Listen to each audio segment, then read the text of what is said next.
তুফান 2 হবে। আজকে যদি ঈদ নাও হতো তাও একটা ঈদের আনন্দ পেলাম আজকে এবং সারাদিন। এবং কালকে রাতে আসলে ঠিক মতো ঘুম হয়নি। এটা হয় কি যে ওই যে পরীক্ষার দেওয়ার পর এক বছর ফলাফল বের হওয়ার আগের রাতে যেরকম ইয়ে হয় না, ঘুম হয় না, এরকমই আজকে ছবিটা রিলিজ হবে, প্রথম শো।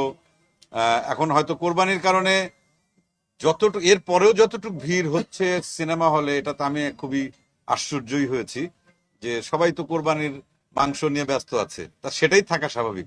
তা আজকে আমি আস্তে আস্তে বলছিলাম যে কোরবানির একদম দিন ছবি রিলিজ না দিয়ে পরের দিন দিলে পরে ভালো হয়, কারণ সবারই তো ওটা একটা আলাদা দায়িত্ব। কিন্তু এরপরেও আমি দেখলাম যে সারা বাংলাদেশের সিনেমা হলে যতটুকু সোশ্যাল মিডিয়ার মাধ্যমে খবর পাচ্ছি, আনবিলিভেবল, একদম সত্যি কথা। এবং এইরকম স্বপ্নই আসলে সিনেমাকে নিয়ে আমরা দেখি। এবং সেই জায়গায় যাওয়ার জন্য আমাদের যতটুকু করণীয়, এই যে শাকিল ভাই এখানে আছেন, রাফি ছিল বা রাফি চলে গেল, এখন নিশ্চয়ই আপনাদের মাধ্যমে বলতেই পারি সারা দেশের মানুষকে যে আমরা যে বড় কিছু করার চেষ্টা করছি, দেশের দর্শক যদি আমাদের সাথে থাকেন, এর চাইতে আরো বড় কিছু আমরা করতে পারবো, এটাই। টিকিট কাটার জন্য অনেকে হলে এসেছিলেন, এখানে কারণে টিকিট পাননি, যারা প্রি বুক করেছিল তারা টিকিট পেয়েছেন। পাশাপাশি আমরা যখন তাদের সাথে কথা বলছিলাম, তারা বলছিলেন স্পেসিফিক 3টা জায়গা থেকে তারা সিনেমাটি দেখতে এসেছেন।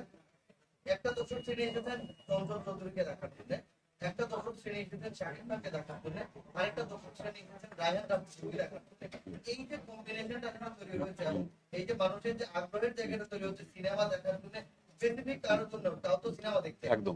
এবং ঈদের মতো একটা গুরুত্বপূর্ণ দিনে ফ্যামিলিকে নিয়ে অনেকে বাচ্চা নিয়ে এসেছে। এইটাকে আসলে সামনের দিনে আসলে বাংলা চলচ্চিত্রের যে নতুন জাগরণের কথা বলছি, সেটাকে আসলে আরো সামনে এটা আমি আমার মনে হয় যে এই ভূমিকাটা অনেক কার্যকরী একটা ভূমিকা। আগে কতটুকু ছিল বা মাঝখানে একেবারেই ছিল না যে একসঙ্গে স্ক্রিন শেয়ার করা। প্রত্যেকেরই যার যার ফ্যান্স ফলোয়ার আছে। আমাদের যদি প্রত্যেকের উদ্দেশ্য হয় যে বাংলাদেশের সিনেমা শিল্প, সিনেমাকে কত বড় করা যায়, সেই ভাবনা যদি আমাদের মাথায় থাকে, তাহলে পরে বোধহয় আমরা একমত হবে এবং একসঙ্গে কাজ করব।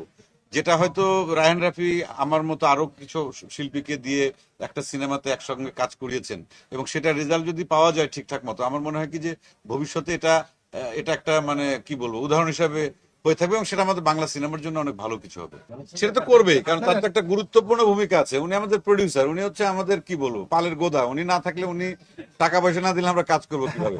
তবে আমাদের কথা শোনার চাইতে আমি সবচাইতে যেটা গুরুত্বপূর্ণ মনে করি যে এই যে সিনেমার এখনই শো শেষ হবে, আপনাকে দর্শকের অনুভূতিটা জানার চেষ্টা করেন এবং সেটা বাংলাদেশের অন্য যারা দর্শক দেখেননি তাদের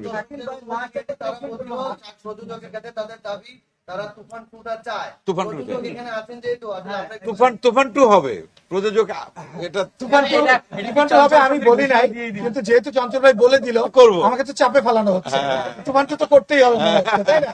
তো তুফান 2 আসবে কি আসবে না, আমি সাংবাদিক ভাইরা যারা আছেন তাদেরকে আমি বলবো আপনারা সিনেমাটা দেখেন, দেখলে আপনারা উত্তর পেয়ে যাবেন। সেটা আমার মুখ থেকে অথবা চঞ্চল ভাইয়ের মুখ থেকে না শুনে আপনারা দেখার পর আপনারাই বলবেন যে তুফান 2 হবে কি হবে। আর দর্শক যদি চায়, দর্শক যা চায় সেটাই তো হবে। দর্শক চাইলে অবশ্যই হবে তুফান 2।